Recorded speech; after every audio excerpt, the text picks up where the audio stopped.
Hello, hi there. My name is Marcy, and you are welcome to my channel. So if it's your first time here, I'm going to kindly ask you to please subscribe to my channel by clicking on the subscribe button and on the bell button so that you're notified anytime that I post. So in today's video, I'm going to be talking about something that's maybe a bit it shouldn't be controversial, but it's a topic on mental health. And to be specific, the effects or issues with toxic parenting. And I'm going to really be focusing culturally, or someone who identifies as Black and specifically African. And I'm sure the issue of toxic parenting is something that crosses against all cultures or races or socioeconomic status. It doesn't really matter. Yeah. And this topic might be triggering for some people or just offend some people, really. But I think it's something that really needs to be talked about a little bit, just a little bit. So I'm going to start with why I think this is important. And for me, personally for me, I think it's the effects that childhood trauma, or which comes from toxic parenting, needs to be addressed because of the issues that it has on someone's overall life. And sometimes people can live the rest of their life just having some issues, and definitely the world is just bringing a lot of suffering. And for the most part, our parents or caregivers want the best for us. The average parent or caregiver would want the best for their children, but sometimes for whatever reason, maybe there is emotional immaturity, or just or just ignorance, or things have just been done that way. So that's how things are done. Or sometimes our parents are just not emotionally aware or just not competent to give us like the best childhood and it's not possible to give somebody like the ultimate childhood. Yeah, the whole socialization process to a human being is going to definitely cause some trauma in somebody. And an example of that is that children are naturally egocentric. Like, that's where the thing with the terrible two usually comes from. But the process of socialization, you'll be told sharing is caring. So there are certain parts of you that have to be kept at the back of the psyche. So the whole socialization process will create fragmentation or trauma to everybody. But some cases can really be malignant, and it causes a lot of problems in adulthood. So it can lead to issues. I find somebody who experienced some of these issues will have a problem with like a sense of self-worth, problems with emotional regulation, like just normal human emotions like sadness and anger and rage and things like those ones you'll have a problem with self-regulation, like depression, mental health, suicidal thoughts, lack of focus in life, or just not knowing what you want, who you want to do. And an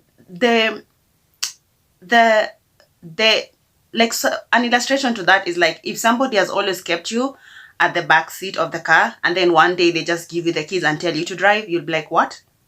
You don't have any idea how to operate this machine. And I find for most people raised in African families, usually that's the case. Like, you are controlled your whole life, told what to believe. So in your 20s, you're like, okay, now here's your life, go figure and bring results. How?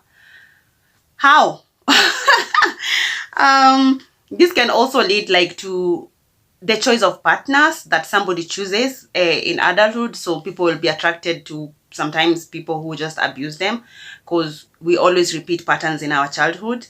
It can also lead like to like psychosomatic problems like insomnia, like headaches, tension headaches, like stress, anxiety. And the list of the effects that toxic parenting can have on a child is so long.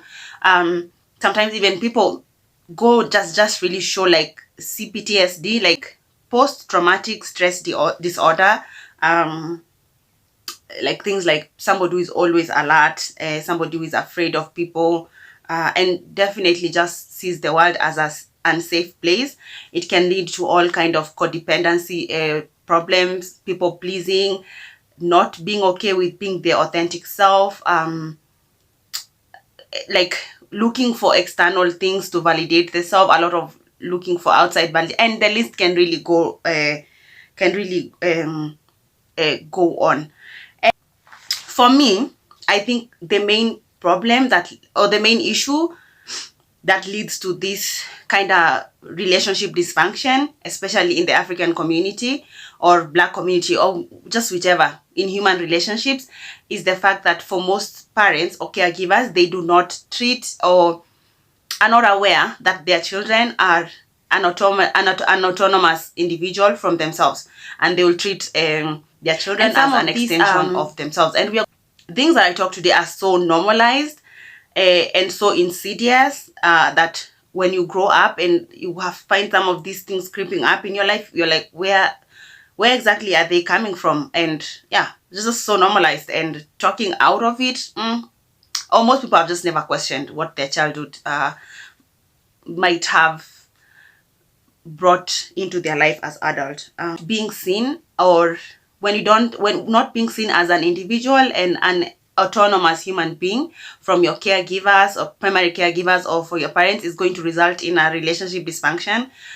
Raised in an African home, you definitely have to agree with your parents on practically everything.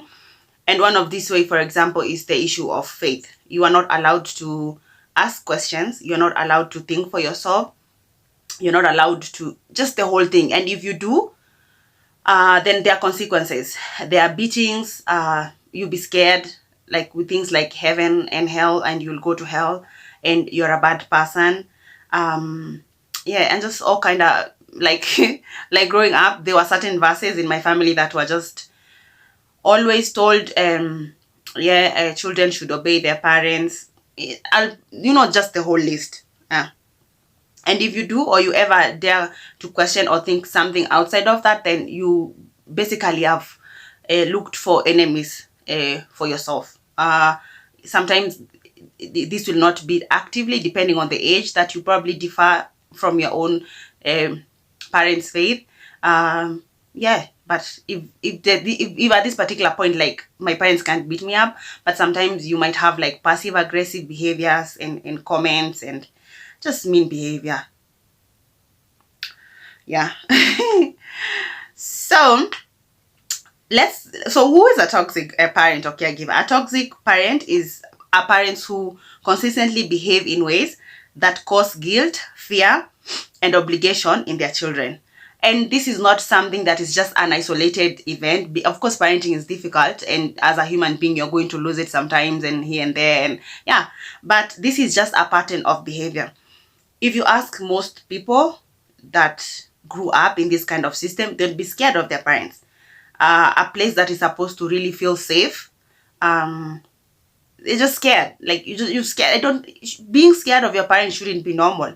Like that should be your safe space. But for most people in my culture or who are raised this way, like you're scared of your parents. And you like sometimes you can even have like physical reactions, like you just become uneasy when you know your parent is coming, or even in adulthood, or just their mere presence is going to cause all these reactions in your body and just uneasiness, and that shouldn't be normal. So are African parents toxic? Or so these are some of the characteristics that are associated with toxic parenting. First is self-centered behaviors. Sometimes your parents are emotionally available, or just narcissistic, or just perhaps uncaring. But this will probably be the case for most people, because most African parents are not doing like conscious parenting, have not dealt with their own childhood trauma, and just being self-aware, and so it's just about them. So the worst thing for me as a child can be, or just anybody, if you've ever experienced this, is that sometimes when you share information with somebody and all you want to do is just share, and instead of them mirroring or having empathy for your emotions, they tell you why they just make you feel more bad, but they just make you feel like worse about the situation, because instead of mirroring those emotions or probably tell you, oh, this happened, it's because we told you, it's because it's the worst feeling in the world. And I find most Africans just do that. Like you just go and tell them, oh, this is how I feel, and be like, yeah, but it's because I told you, it's because the Bible says this and you did not obey this, and that's why this is happening to you. Really? Another one is like physical and verbal abuse, things like hitting, yelling, threats. These are so normalized. Spanking, just normal. It's in the form of discipline. Sometimes some people are not hit, but there can be things like name calling, shifting blame, a silent treatment, or gaslighting. So normal in the average African home that we don't even question what's really happening. Yeah.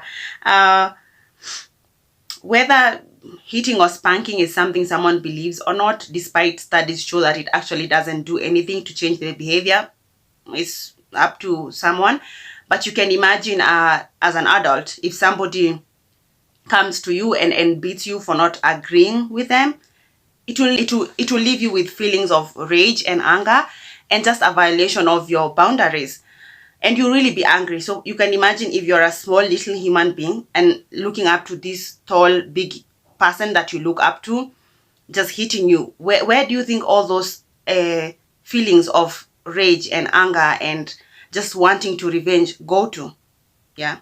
Most of the time they just become self-internalized, and yeah, it's just a violation of boundaries. But it's normal being it's so normalized, like we don't even think about it. Sometimes beatings, the amount of beatings can really vary. I've had beatings for a whole hour when I was a kid, and I couldn't explain that information they were trying to get. I was so helpless. These beatings can just, they're cruel. Another one is like controlling behavior, like invading privacy. What is privacy in an African home? What are you hiding? Why do you need to be alone? You must be hiding something. So yeah, you're not allowed to like make your own decisions, even as an adult. Sometimes, especially like having parents who can sometimes be too critical on you or too controlling, can have issues, because you, at the end of the day, you end up having a very harsh inner critic that just doesn't work for you. So controlling, it's normal, right? Another one is like manipulative behavior, using guilt and shame to control. And sometimes it can be really, when, of course, children have to be socialized, definitely, but the difference between telling a child that they're bad because of the thing that they are doing or the action that I've done, and that they're bad as a person, is usually hard, because most of the time, unless it's really well done, children will just associate being told what they have done to be bad to they themselves being bad. So somebody grows up with a lot of self-hatred. Yeah, so in adulthood, things like self-sabotaging and self-harming behaviors can really show, and self-loathing. It's sad. Another one is like lack of boundaries, emotional boundaries, especially if somebody sees you as an extension of themselves and not an autonomous individual. Of course, they're not going to have boundaries for you. Sometimes they can just push and push and push and push until you just give up. So this is just part one of my video on this issue. I would like we discussed this before, like I would ask that, like, leave a comment and tell me if you think, yeah, let's discuss this. Like I said, some of these things are so insidious, but the effects, especially in adulthood, are something that should not be ignored. And I'm sure there are so many people who suffer from all kind of issues just because of their childhood, just because they had a caregiver or parent who was not self-aware, who was probably not emotionally mature, who was addicted to alcohol. And in my studies right now, currently, I'm really looking at your parents might not have been addicted to alcohol, probably raised in a very Christian or faith-based religion, but they're probably even addicted to their religion. And as a child of that parent, you're really when you grow up, you're going to show symptoms of somebody who was raised in a alcoholic family. So yeah, so with this, I'm just going to leave this video here, and yeah, we should discuss more about this. African parents are toxic. Discuss. So I'll see you in my next video, and please remember to subscribe to my channel. Okay, bye.